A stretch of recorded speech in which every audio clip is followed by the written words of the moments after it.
എല്ലാവർക്കും നമസ്കാരം. ഞാൻ ഡോക്ടർ ഷിംജി, മെഡിക്കൽ ഡയറക്ടർ, സൗഖ്യം ഇൻ്റഗ്രേറ്റഡ് മെഡിക്കൽ സെന്റർ. ഇന്ന് ഏറ്റവും കൂടുതൽ ജനങ്ങളെ ബാധിക്കുന്ന ജീവിതശൈലി രോഗങ്ങളിൽ ഏറ്റവും പ്രാധാന്യമുള്ള രോഗങ്ങളാണ് ലിവറിനെ ബാധിക്കുന്ന, കരളിനെ ബാധിക്കുന്ന രോഗങ്ങൾ.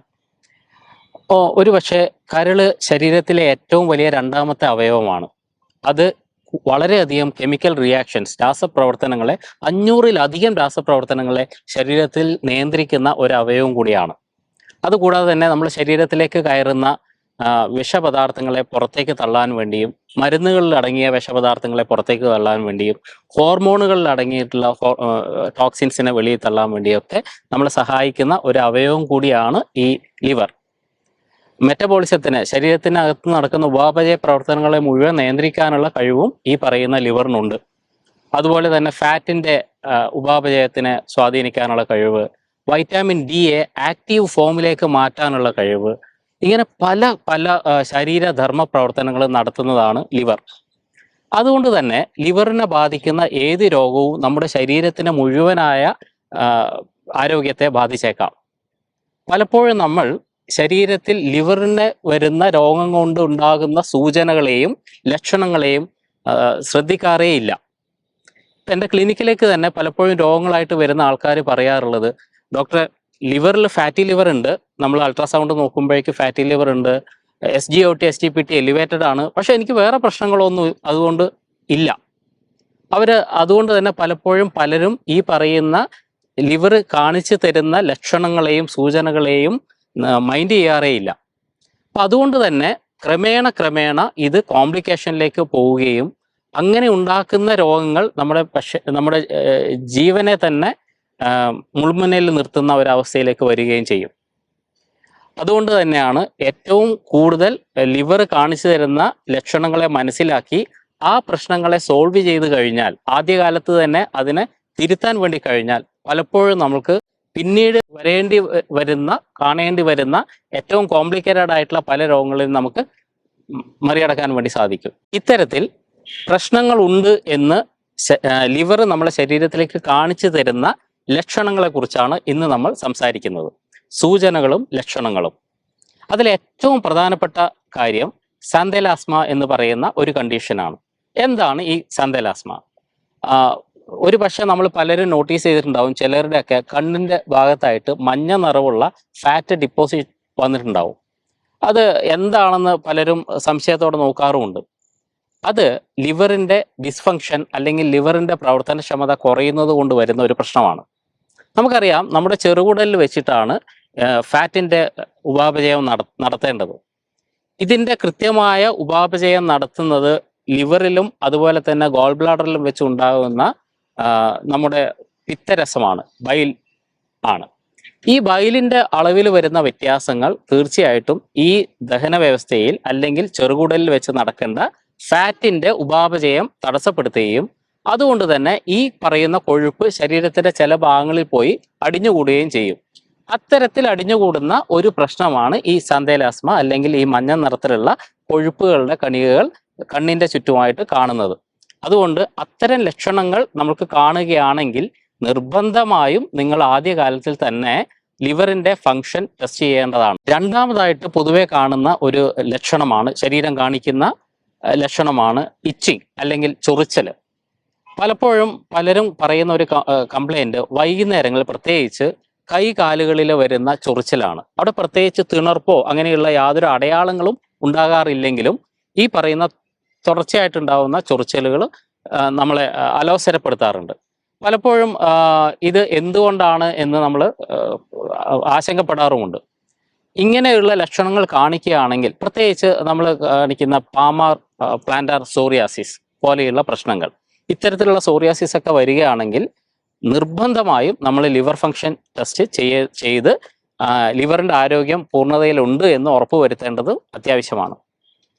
മൂന്നാമതായി ശരീരം കാണിക്കുന്ന മറ്റൊരു പ്രധാനപ്പെട്ട ലക്ഷണമാണ് സ്റ്റിയറ്റൂറിയ എന്ന് നമ്മൾ മെഡിക്കലി വിളിക്കുന്ന ഒരു കാര്യം. സ്റ്റിയറ്റൂറിയ എന്ന് പറഞ്ഞു കഴിഞ്ഞാൽ ഓയിലി സ്റ്റൂൾ അല്ലെങ്കിൽ മലത്തിൽ കൂടി എണ്ണമെഴുപ്പോട് കൂടി പോവുക എന്ന അവസ്ഥയാണ്. ഈ സ്റ്റിയറ്റൂറിയയും അല്ലെങ്കിൽ എണ്ണമെഴുപ്പോട് കൂടിയുള്ള മലം പുറത്തേക്ക് പോകുന്നതും ചിലപ്പോഴൊക്കെ പാങ്ക്രിയാറ്റൈറ്റിസിൻ്റെ ഭാഗമായിട്ട് വരാറുണ്ട്. എന്നാൽ പോലും മിക്കവാറും ഉള്ള ആൾക്കാരിലും ഈ പറയുന്ന കണ്ടീഷൻ വരുന്നത് ലിവറിനെ ബാധിക്കുമ്പോഴാണ്, പല പ്രശ്നങ്ങളും ബാധിക്കുമ്പോഴാണ്. ഇതിലും നമുക്ക് പറയാനുള്ളത് ഈ ബൈലുമായിട്ട് അല്ലെങ്കിൽ പിത്തരസവുമായിട്ട് ബന്ധപ്പെട്ടുള്ള കാര്യങ്ങൾ തന്നെയാണ്. ശരീരത്തിന്റെ കൃത്യമായ രീതിയിലുള്ള ഈ ഫാറ്റിന്റെ അബ്സോർപ്ഷൻ, ഡൈജഷൻ നടക്കണമെന്നുണ്ടെങ്കിലും ഈ പറയുന്ന പിത്തരസം ആവശ്യമുണ്ട്. ലിവറിന് ഡാമേജ് ഉണ്ടെങ്കിൽ പിത്തരസം ശരിയായ രീതിയിൽ ഉണ്ടാകത്തില്ല. അങ്ങനെ ഉണ്ടാകാതിരിക്കുന്ന സമയത്തും ഈ പറയുന്ന സ്റ്റേറ്റൂറിയ അല്ലെങ്കിൽ ഫാറ്റ് പുറത്തേക്ക് പോകുന്ന അവസ്ഥ ഉണ്ടാവുകയും ചെയ്യും. അപ്പോൾ ഇതും വളരെ കൃത്യമായിട്ട് നമ്മൾ ശ്രദ്ധിക്കേണ്ടുന്ന ഒരു കാര്യമാണ്. മറ്റൊരു പ്രധാനപ്പെട്ട ലക്ഷണമായിട്ട് പറയാനുള്ളത് ഫുഡ് അലർജിയാണ്. ചില ഭക്ഷണങ്ങൾ കഴിച്ചു കഴിയുമ്പോൾ ശരീരം കാണിക്കുന്ന റിയാക്ഷൻസ്, ചിലപ്പോഴൊക്കെ നമ്മൾ രക്തത്തിൽ IgE, ഇമ്മ്യൂണോഗ്ലോബുലിൻ ഇ എന്ന് പറയുന്ന കാര്യം വർദ്ധിച്ചിരിക്കുന്നതായിട്ട് കാണാം. ഇത്തരത്തിലുള്ള അലർജി കണ്ടീഷൻസ്, ഫുഡ് അലർജി കണ്ടീഷൻസും മിക്കപ്പോഴും ലിവറിന്റെ ആരോഗ്യവുമായിട്ട് ബന്ധപ്പെട്ട് നിൽക്കുന്നതാണ്. അതുകൊണ്ട് തന്നെ ഇത്തരത്തിലുള്ള അലർജി കാണിക്കുന്ന ആൾക്കാരും ആദ്യകാലത്തിൽ തന്നെ ലിവറിന്റെ ആരോഗ്യം ഉറപ്പുവരുത്താൻ വേണ്ടിയിട്ടുള്ള ടെസ്റ്റുകൾ ചെയ്യേണ്ടതും നിർബന്ധമായിട്ടും നമ്മൾ ഫോളോ ചെയ്യേണ്ട ഒരു കാര്യമാണ്. മറ്റൊരു പ്രധാനപ്പെട്ട കാര്യം എന്ന് പറയുന്നത് നമ്മുടെ കാഴ്ചശക്തി മങ്ങുക എന്നുള്ളതാണ്. പ്രത്യേകിച്ച് കാരണങ്ങളോ ഒന്നും ഇല്ലാതെ തന്നെ പലപ്പോഴും ചിലർക്കൊക്കെ കാഴ്ചശക്തി മങ്ങുന്നതായിട്ട് കാണുന്നുണ്ട്. പ്രധാനമായിട്ട് ഇപ്പം നൈറ്റ് ബ്ലൈൻഡ്നെസ് പോലെയുള്ള പ്രശ്നങ്ങളൊക്കെ ഉണ്ടാകുന്നത്. നമുക്കറിയാം ഈ കണ്ണിന്റെ കാഴ്ചയും വൈറ്റാമിൻ എയും വളരെയധികം കണക്റ്റഡ് ആണ്, വളരെയധികം ചേർന്ന് കിടക്കുന്ന കാര്യമാണ്. വൈറ്റാമിൻ എ എന്ന് പറയുന്നത് ഒരു ഫാറ്റ് സോളിബിൾ ആയിട്ടുള്ള, കൊഴുപ്പിൽ സോളിബിൾ ആയിട്ടുള്ള ഒരു വൈറ്റാമിൻ ആണ്. അതേപോലെ തന്നെ vitamin D, vitamin E, vitamin K ഇതൊക്കെ ഫാറ്റ് സോളിബിൾ ആയിട്ടുള്ള വൈറ്റാമിൻസ് ആണ്. അപ്പോൾ ഫാറ്റിന്റെ മെറ്റബോളിസം, ഉപാപചയം നേരത്തെ പറഞ്ഞ കാരണങ്ങൾ കൊണ്ട്, ലിവറിന്റെ കാരണങ്ങൾ കൊണ്ട് നടക്കാതിരിക്കുന്നതിനാൽ ഈ പറയുന്ന വൈറ്റാമിൻ എയുടെ ലഭ്യത ശരീരത്തിൽ കുറയുകയും അങ്ങനെ കുറയുന്നത് കൊണ്ട് ഐസൈറ്റിനെ, കണ്ണിന്റെ കാഴ്ചയെ അത് ബാധിക്കുകയും ചെയ്യും. അപ്പോൾ പ്രത്യേകിച്ച് കാരണമൊന്നും ഇല്ലാതെ ഈ കണ്ണിന്റെ കാഴ്ച മങ്ങുന്നുണ്ടെങ്കിലും നിങ്ങൾ നിർബന്ധമായിട്ടും ലിവറിന്റെ ടെസ്റ്റ് ചെയ്യുക. ലിവറിന്റെ ആരോഗ്യമുണ്ട് എന്ന് ശ്രദ്ധിക്കേണ്ടത് അത്യാവശ്യമായിട്ട് നമ്മൾ ചെയ്യേണ്ടുന്ന കാര്യമാണ്. ശരീരം കാണിക്കുന്ന മറ്റൊരു പ്രധാനപ്പെട്ട കാര്യം ക്ഷീണമാണ്. പെട്ടെന്നുണ്ടാകുന്ന ക്ഷീണമല്ല, വളരെ ഗ്രാജുവലായിട്ട് ഡെവലപ്പ് ചെയ്ത് വരുന്ന, വളരെ ക്രമാനുഗതമായി നമുക്കുണ്ടാകുന്ന ക്ഷീണം. ആ ക്ഷീണം പ്രത്യേകിച്ച് ഒരു റീസൺ, ഒരു കാരണം നമുക്ക് കണ്ടുപിടിക്കാൻ വേണ്ടി കഴിയില്ല. മിക്കവാറും ക്ഷീണം ഉണ്ടാവും. ആ ക്ഷീണം വർദ്ധിച്ചുകൊണ്ടേ ഇരിക്കുന്നതായിട്ട് കാണാം. ഇത്തരത്തിൽപ്പെടുന്ന ക്ഷീണവും പലപ്പോഴും നമ്മുടെ ലിവറുമായിട്ട് ബന്ധമുള്ളതാണ്. നിങ്ങൾക്കറിയാം, ലിവറിൽ വെച്ചിട്ടാണ് പല ന്യൂറോ ട്രാൻസ്മിറ്റേഴ്സും ഉണ്ടാകുന്നത്. ഈ ന്യൂറോ ട്രാൻസ്മിറ്ററാണ് നമ്മുടെ തലച്ചോറിന്റെ പ്രവർത്തനത്തെ നിയന്ത്രിക്കുന്നത്. അതുകൊണ്ട് തന്നെ ലിവറിൽ വരുന്ന പ്രശ്നങ്ങൾ ഈ ന്യൂറോ ട്രാൻസ്മിറ്ററുമായിട്ട് കണക്റ്റഡ് ആയതുകൊണ്ട്, അതുമായിട്ട് ബന്ധപ്പെട്ടതായതുകൊണ്ട് നമുക്ക് ക്ഷീണം ഉണ്ടായിക്കൊണ്ടേയിരിക്കും. അപ്പോൾ ഇത്തരത്തിലുള്ള ആവശ്യത്തിലധികം ഉണ്ടാകുന്ന ക്ഷീണം, അനാവശ്യമായിട്ട് വരുന്ന ക്ഷീണങ്ങളൊക്കെ ഉള്ള ആൾക്കാരും ലിവർ ഫംഗ്ഷൻ തീർച്ചയായിട്ടും ശ്രദ്ധിക്കേണ്ടതാണ്. മറ്റൊരു പ്രധാനപ്പെട്ട ലക്ഷണമാണ് മഞ്ഞപ്പിത്തം. മഞ്ഞപ്പിത്തം നമുക്കെല്ലാം വളരെ കോമൺ ആയിട്ട് അറിയാം. മഞ്ഞപ്പിത്തം വരുമ്പോൾ അത് ലിവറിനെ ബാധിക്കുന്നതാണെന്ന് നമുക്കൊക്കെ കൃത്യമായിട്ട് അറിയാം. ഈ മഞ്ഞപ്പിത്തം വരുന്നത് സാധാരണഗതിയിൽ നമ്മൾ റെഡ് ബ്ലഡ് സെൽസ് അല്ലെങ്കിൽ ചുവന്ന രക്താണുക്കളുടെ ഡാമേജ് വരുന്ന സമയത്ത് ഉണ്ടാകുന്ന ബിലിറൂബിൻ, ആ ബിലിറൂബിൻ മലത്തിൽ കൂടി പുറത്തേക്ക് പോകേണ്ടതാണ്. പക്ഷേ ലിവറിന് വരുന്ന ചില പ്രശ്നങ്ങൾ ഉണ്ടായത് കൊണ്ട് തന്നെ ഈ പറയുന്ന ബിലിറൂബിൻ പൂർണ്ണമായിട്ടും മലം വഴി പുറത്തേക്ക് പോകാതിരിക്കുകയും അങ്ങനെ ഉണ്ടാകുന്ന ബിലിറൂബിന്റെ ഡിപ്പോസിറ്റ് നമ്മുടെ സ്ക്ലിയറ, കണ്ണിന്റെ പൊളക്കകത്തൊക്കെ മഞ്ഞ നിറം, കണ്ണിനകത്തൊക്കെ മഞ്ഞ നിറം ഉണ്ടാക്കുക, സ്കിന്നിന് മഞ്ഞ നിറം ഉണ്ടാക്കുക എന്നുള്ള കാര്യങ്ങളിലേക്ക് കൊണ്ടെത്തിക്കുകയും ചെയ്യും. അതുകൊണ്ട് മഞ്ഞപ്പിത്തം എന്നുള്ളതും ലിവറിന്റെ ആരോഗ്യമായിട്ട് വളരെ കണക്റ്റഡ് ആണ്. ഇനി അവസാനമായിട്ട് നമുക്ക് പറയാനുള്ള ഒരു വലിയ ലക്ഷണം എന്ന് പറയുന്നത് അസൈറ്റീസ് ആണ്.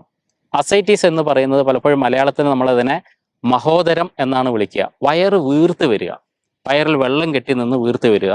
ഈ വീർത്ത് വരുന്ന സമയത്ത് തന്നെ ശ്വാസം മുട്ട് പോലെയുള്ള വളരെ വലിയ അസ്വസ്ഥതകളും ചില മനുഷ്യർ കാണിക്കാറുണ്ട്. ഈ അസൈറ്റീസ് എന്ന് പറയുന്നത് ശരിക്കും ഒരു കോംപ്ലിക്കേറ്റഡ് ഫോമാണ്. അതായത് ലിവറൊക്കെ വളരെയധികം മോശമായി കഴിയുന്ന ഒരു അവസ്ഥയിൽ ഉണ്ടാകുന്ന ഒരു പ്രശ്നമാണ്. പലപ്പോഴും നമ്മൾ ഈ പറയുന്ന അസൈറ്റീസ് ഒക്കെ ഉണ്ടായെങ്കിൽ അബ്ഡോമിനോസെൻറ്റസിസ് അല്ലെങ്കിൽ വയറിൽ നിന്ന് വെള്ളം എടുത്ത് കളയുന്ന ഒരു കാര്യമൊക്കെ ചെയ്യാറുണ്ട്. അപ്പൊ ഇത്തരത്തിൽപ്പെടുന്ന അസൈറ്റീസ് എന്ന് പറയുന്നതും ലിവർ ഡാമേജ്ഡ് ആണ് എന്ന് കാണിക്കുന്ന വളരെ വലിയൊരു ലക്ഷണമാണ്, ശരീരം കാണിക്കുന്ന ഒരു ലക്ഷണമാണ്.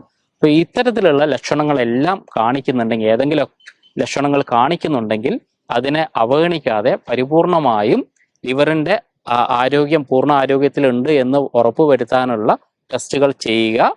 അത് അൾട്രാസോണോഗ്രഫി ആവാം, ചില സമയത്ത് ലിവർ ഫംഗ്ഷൻ ടെസ്റ്റ് എന്ന് പറഞ്ഞിട്ട് തന്നെ നമുക്ക് ചെയ്യാൻ വേണ്ടി കഴിയും. ഇത്തരത്തിലുള്ള ടെസ്റ്റുകൾ ചെയ്ത് ലിവർ പൂർണ്ണമായ ആരോഗ്യത്തിലുണ്ടെന്ന് ഉറപ്പുവരുത്തുക. ഇനി ഇത്തരത്തിൽ ലിവറിന് പ്രശ്നങ്ങൾ ഉണ്ടെങ്കിൽ എങ്ങനെയാണ് നമ്മൾ ഇതിനെ മറികടക്കേണ്ടത്? ലിവറിനെ ഡീടോക്സ് ചെയ്യാനുള്ള, ലിവറിനെ നന്നാക്കാനുള്ള എന്തൊക്കെ കാര്യങ്ങളാണ് നമ്മൾ ചെയ്യേണ്ടത്? അതിൽ ഏറ്റവും പ്രധാനപ്പെട്ട ഒരു കാര്യം, ലിവറിന് ഡാമേജ് ആവുന്നുണ്ടെങ്കിൽ ചെയ്യേണ്ടത് ഇന്റർമിറ്റന്റ് ഫാസ്റ്റിംഗ് ആണ്. എന്താണ് ഇന്റർമിറ്റന്റ് ഫാസ്റ്റിംഗ്? നമ്മൾ പലപ്പോഴും കേട്ടതാണ്, ഒരു 14 മണിക്കൂർ ആവറേജ് ഭക്ഷണം കഴിക്കാതിരിക്കുക. 14 മണിക്കൂറിന്റെ മുകളിലേക്ക് ഭക്ഷണം കഴിക്കാതിരിക്കുമ്പോഴേക്കും ഓട്ടോഫാജി, അതായത് ശരീരം സ്വയം തന്നെ രോഗത്തിനെ മാറ്റാനുള്ള പ്രക്രിയയിലേക്ക് പോകും. അതുകൊണ്ട് തന്നെ ഈ പറയുന്ന ലിവറിന്റെ പ്രശ്നം ഉള്ള ആൾക്കാർ നിർബന്ധമായും ഇന്റർമിറ്റന്റ് ഫാസ്റ്റിംഗിലേക്ക് പോകുക. മറ്റൊന്ന്, ഈ ലിവറിന്റെ ആരോഗ്യം പറയുന്ന സമയത്തൊക്കെ നമ്മൾ കൂടുതൽ പറഞ്ഞുകൊണ്ടിരുന്നത് ബൈല് അല്ലെങ്കിൽ പിത്തരസത്തിനെ കുറിച്ചാണ്. ഈ പിത്തരസത്തിന്റെ ഉൽപാദനം വർദ്ധിപ്പിക്കണം, ശരിയായ രീതിയിൽ ഉണ്ടാകണം. ഈ പിത്തരസത്തിന്റെ ഉൽപാദനം ശരിയായ രീതിയിൽ ഉണ്ടാകണമെങ്കിൽ അവിടെ വേണ്ടുന്നത് പ്രീബയോട്ടിക്സ് ആണ്. എവിടെ നിന്നാണ് നമുക്ക് പ്രീബയോട്ടിക്സ് കിട്ടുക? അല്ലെങ്കിൽ നല്ല ബാക്ടീരിയക്കുള്ള ഭക്ഷണം കൂടിയാണ് പ്രീബയോട്ടിക്സ്. ഇത് എവിടെ നിന്നാണ് കിട്ടുക? ഇതിന്റെ ഏറ്റവും വലിയ സോഴ്സ് എന്ന് പറയുന്നത് ഒന്ന് ഒനിയൻ, നമ്മുടെ സവോളയിലൊക്കെ ഇത് നന്നായിട്ടുണ്ട്. മറ്റൊന്ന് പ്ലാന്റെയിൻ പിത്ത്, അല്ലെങ്കിൽ നമ്മുടെ വാഴയുടെ അകത്തുള്ള കാമ്പ്, വാഴക്കാമ്പ് അല്ലെങ്കിൽ വാഴ പിണ്ടിയുടെ തോരൻ വെച്ചിട്ടോ അല്ലെങ്കിൽ അതിന്റെ ജ്യൂസ് ഉണ്ടാക്കിയിട്ടോ കഴിക്കുക. മറ്റൊന്ന് ചിക്കോരി റൂട്ട്, ചിക്കോരിന്റെ വേരുകൾ ഏറ്റവും കൂടുതൽ നമ്മളെ സഹായിക്കുന്ന ഒരു കാര്യമാണ്. അതുപോലെ തന്നെ ഏത്തക്കായയും നമുക്ക് ഇതുപോലെ തന്നെ പ്രീബയോട്ടിക്സ് തരുന്ന ഒരു സാധനമാണ്. അപ്പൊ ഇതുപോലെയുള്ള കാര്യങ്ങളുടെ ഉപയോഗം കൂടുതലായിട്ട് നടത്തുക. ഇനി ഇതേപോലെ നമ്മൾ ശ്രദ്ധിക്കേണ്ട മറ്റൊന്നാണ് ആന്റി ഓക്സിഡൻസ്. അതായത് ശരീരത്തിലുള്ള ഓക്സീകരണം കുറയ്ക്കാനുള്ള കാര്യങ്ങൾ. വൈറ്റാമിൻ സിയും വൈറ്റാമിൻ ഇയും അല്ലെങ്കിൽ സെലീനിയം പോലെയുള്ള കാര്യങ്ങളെല്ലാം ആന്റി ഓക്സിഡൻസ് ആണ്. അപ്പൊ ആന്റി ഓക്സിഡൻസ് അടങ്ങിയ നല്ല പ്രോട്ടീൻസ് ഒക്കെ ധാരാളമായിട്ട് കഴിക്കുന്നതും, ഈ അല്പം പുളിരസമുള്ള പഴവർഗ്ഗങ്ങൾ കഴിക്കുന്നതൊക്കെ വൈറ്റാമിൻ സി ഒക്കെ ധാരാളമായിട്ട് കിട്ടും. ഇങ്ങനെ ടോട്ടലായിട്ട് ആന്റി ഓക്സിഡൻസ് അടങ്ങിയ സാധനങ്ങൾ നന്നായിട്ട് കഴിക്കുക. ഇനി ഈ സാധനങ്ങളൊക്കെ കഴിക്കുക എന്നുള്ളത് പോലെ തന്നെ വളരെ പ്രധാനപ്പെട്ട മറ്റൊരു കാര്യം, അനാവശ്യമായിട്ടുള്ള മരുന്നുകളുടെ ഉപയോഗം. നമ്മൾ ഏറ്റവും കൂടുതൽ ശ്രദ്ധിക്കേണ്ടത്, ചെറിയ പ്രശ്നങ്ങളൊക്കെ വരുമ്പോൾ നമ്മൾ അനാവശ്യമായിട്ട്, ചെറിയൊരു പനി വരിക അല്ലെങ്കിൽ ചെറിയൊരു തലവേദന വരുമ്പോഴൊക്കെ നമ്മൾ അനാവശ്യമായിട്ട് മരുന്നുകൾ കഴിക്കാനുള്ള ഒരു ടെൻഡൻസി കാണിക്കുന്നവരാണ്. അപ്പൊ ഇത്തരത്തിലുള്ള അനാവശ്യമായ മരുന്നുകളുടെ ഉപയോഗം തീർച്ചയായിട്ടും കുറയ്ക്കേണ്ടതും ലിവറിന്റെ ആരോഗ്യം സംരക്ഷിക്കാൻ വേണ്ടി നമ്മൾ ചെയ്യേണ്ടതാണ്. ഇനി ഇങ്ങനെ ഒരു ലിവറിനൊരു രോഗം വന്നു കഴിഞ്ഞാൽ, ഒരു പ്രശ്നം വന്നു കഴിഞ്ഞാൽ നമ്മൾ ചെയ്യേണ്ടുന്ന ഒരു ഹെർബൽ ഫോർമുല, അല്ലെങ്കിൽ നമ്മുടെ പച്ചമരുന്നുകൾ കൊണ്ട് ഉണ്ടാക്കുന്ന ഒരു ഫോർമുലയുണ്ട്. അതിൽ സാധാരണ നമ്മൾ നേരത്തെ പറഞ്ഞു, വാഴക്കാമ്പിന്റെ നീര്, വാഴപ്പിണ്ടി നീര് നല്ലതാണെന്ന് പറഞ്ഞു. അപ്പൊ ഈ അല്പം വാഴപ്പിണ്ടി നീരിനകത്തേക്ക് കറുക പുല്ല്, തഴുതാമ, കൂവളത്തിന്റെ ഇല, പിന്നെ ഇങ്ങനെയുള്ള കാര്യങ്ങൾ ഒരു 10 ഇല വെച്ച് ചേർത്ത് അരച്ച് ഇതിനകത്തേക്ക് ചേർത്ത്, വാഴക്കാമ്പിൻ നീരിലേക്ക് ചേർത്ത് അത് കഴിക്കുക. ഇത് റെഗുലറായിട്ട് കഴിക്കുന്നതും വളരെയധികം നമ്മളെ സഹായിക്കും. അതേപോലെ തന്നെ കീഴാർനെല്ലി ശരിയായ രീതിയിൽ ഉപയോഗിക്കുന്നതും, അത് ശുദ്ധജലത്തിലായാലും അല്പം ഉപയോഗിക്കുന്നതും ലിവറിന്റെ ഡീടോക്സ് ചെയ്യാൻ വേണ്ടി, ലിവറിനെ നന്നാക്കാൻ വേണ്ടി സഹായിക്കുന്നതാണ്. Prevention is always better than the cure. അതായത് ഈ പ്രശ്നങ്ങൾ വന്നതിന് ശേഷം ഈ കാര്യങ്ങളൊക്കെ ചെയ്യുന്നതിനേക്കാൾ നല്ലത് ശരിയായ രീതിയിലുള്ള ഭക്ഷണ ക്രമീകരണത്തിലേക്ക് പോവുക എന്നുള്ളതാണ്. ശരീരം സമയാസമയങ്ങളിൽ കാണിക്കുന്ന ലക്ഷണങ്ങളും സൂചനകളും അവഗണിക്കാതെ അതിന് കൃത്യമായ പരിഗണന നൽകി ലിവറിനെ സംരക്ഷിക്കുക വഴി നമുക്ക് വലിയ തോതിൽ നമ്മുടെ ശരീരത്തിന്റെ ആരോഗ്യം സംരക്ഷിച്ച് നിർത്താൻ വേണ്ടി കഴിയുന്നതാണ്. കൂടുതൽ വീഡിയോസുമായി വീണ്ടും കാണുന്നതുവരെ എല്ലാവർക്കും നന്ദി.